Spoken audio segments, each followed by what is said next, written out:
So if they're handling any of those things, they're giving it to the wrong person, right?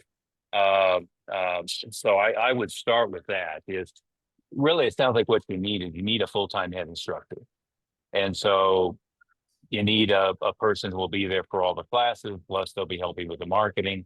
In the structure that you have right now, any live event marketing you have is going to fall mostly on your shoulders, right? I mean, I know you can get volunteers and get part-timers out there to help, but they're not doing a great job on helping you crank that stuff up. They're not helping you doing a great job helping you run it.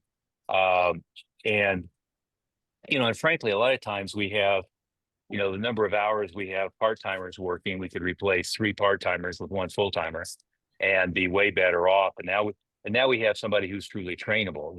The other problem with part-timers, and I used to use this as, well, not that we had it very often, but if somebody, compared us to, most of the other options, one of the comments I would make is, well, the difference between being professional and amateur is our staff are spending more hours in training than most people's instructors are spending teaching, which was true. Our staff was undergoing 6 to 7 hours a week of ongoing training. Some of it physical, some of it developmental, some of it on process methodology.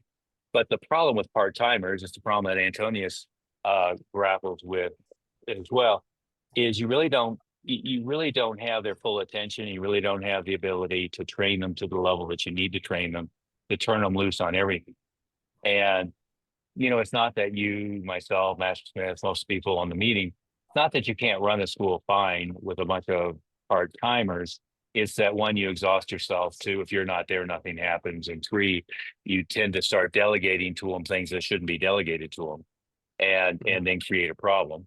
And I would also argue that you can have internally developed instructors that really internalize the culture and the attitude and are a product of the product. But if they're working 16 hours a week or something like that, they're not responsible for retention. They're not responsible for growth. They're not responsible for marketing. They're not responsible for worrying about the numbers and being on top of the numbers. Does that make sense? Yes.